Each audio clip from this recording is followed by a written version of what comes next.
Paz ao coração de todos, esse é o Meditações Diárias, com Euler Oliveira, psicólogo, pedagogo, pastor na Igreja Bíblica Novo Tempo, um momento para se meditar em Deus a partir de si mesmo.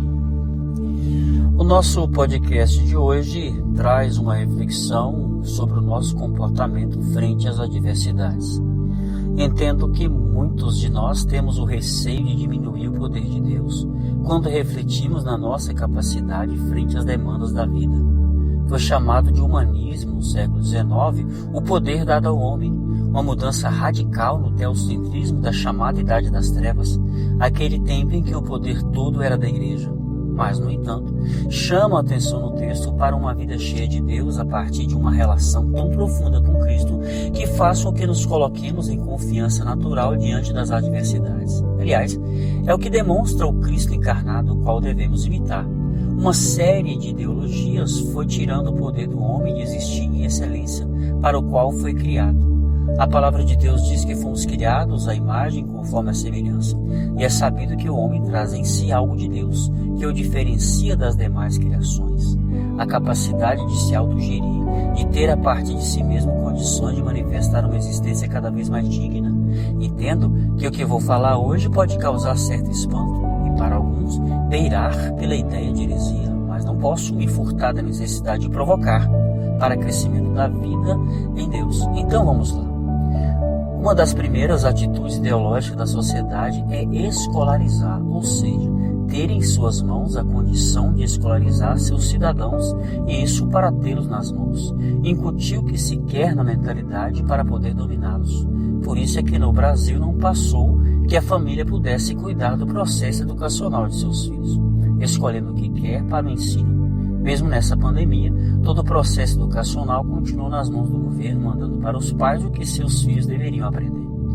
Outro meio ideológico veio pela medicina, com a medicalização. Tirou a capacidade do corpo humano de se curar com atitudes que pudessem potencializar o que ele é potencial.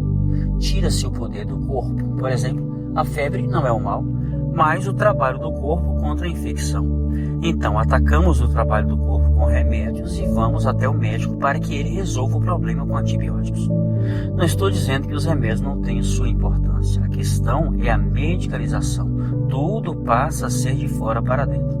Veja que a primeira coisa geralmente que pensamos é qual é o remédio para determinado problema que aparece em nós. Por exemplo, não temos uma vida de prevenção que evitaria ter que recorrer a algum medicamento. Isso já é parte da ideologia de medicalização.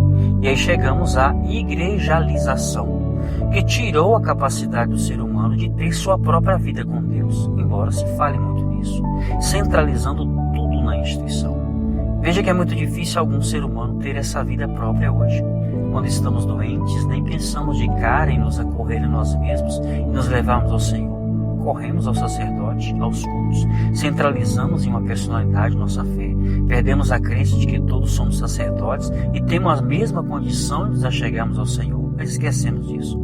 Precisamos inclusive de toda a parafernália institucional para conseguirmos oferecer culto a Deus. Às vezes, até parece que sem isso não conseguimos cultuar. A igreja é uma desigrejada se não pertencer a uma instituição. Dá para entender isso? A missão só é missão feita pela instituição. A busca por um pai melhor, marido, patrão, filho, empregado, ser humano melhor, não é missão. Nossa, ficaria aqui discutindo essa institucionalização do cristão horas e horas. E repito, corro o risco de ser tido como herege. Mas vamos lá. Não entendemos que é a própria visão institucionalizada de igreja que provoca o desengajamento com o ser igreja, com o buscar aqui e ali a solução, que faz com que o homem veja na busca por igrejas a solução para a sua satisfação, ou seja, é a própria instituição que cria o desejo de autossatisfação. A evangelização, nossa, tira o poder do homem de evangelizar por si mesmo, pois depende da instituição organizar tudo isso. Notem que na maioria dos cristãos não tem mais de forma natural o evangelizar ou transformar cada situação em um momento de levar Cristo aos homens. Depois de toda essa discussão, volto-me ao texto que embasa essa reflexão que está em Marcos 8:26. Então seus discípulos vieram despertá-lo, clamando: Senhor, salva-nos, vamos todos perecer. Mas Jesus disse a eles: por que estáis com tanto medo, homem de pequena fé? E levantando-se, repreendeu os ventos e o mar, e houve plena calmaria. Então os homens maravilhados exclamaram: quem é este que até o vento e o mar lhes obedecem? Jesus domina as forças do mal. Tens alguns pormenores na vida dos discípulos que mostram que Jesus queria que crescesse neles a condição de ação. Ele estava a dormir enquanto uma tempestade lhes envolve no barco. Desesperados, alienados do Deus que está neles, correm para aquele que era a visão clara de Deus. Jesus veio para que nos voltemos para aquele que é a nossa construção básica, a imagem e semelhança de Deus no homem. Depois de criar tudo, é a este homem que é colocado a responsabilidade de governabilidade, de solução dos dilemas. E em Cristo retornamos a essa condição. Veja o que Deus disse a Adão: crescei, multiplicai, governai e comandai essa terra.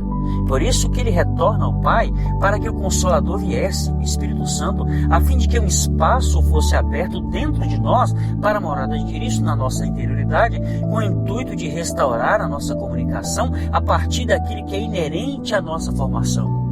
É com esta imagem e semelhança que comunicamos com Deus transcendente a partir do Senhor Jesus Cristo. Quando conversa com os discípulos desesperados, a fala de Jesus é importante. Por que estáis com tanto medo, homem de pequena fé? Note que Jesus não está buscando para si a responsabilidade de superação das adversidades, mas cobra deles.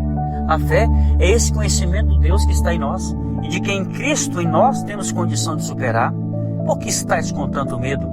Nosso receio de apresentar um evangelho nos moldes do humanismo filosófico, em que o homem é a medida de todas as coisas, está nos fazendo não viver o evangelho a partir de uma vida em nós mesmos por Jesus Cristo. E aí criamos dependência. Parece até que voltamos à idade das trevas, em que a igreja, a instituição, é a medida de todas as coisas. Espero que estejam compreendendo o que estou a provocar. A instituição pode ser sim uma bênção, desde que o poder não esteja nela, mas na busca de fazer com que os homens que creem em Jesus Cristo encontrem o potencial da imagem e semelhança do Deus em cada um para vencer as tempestades e manifestar Deus nessa terra. Deus lhes abençoe. Paz ao coração de todos.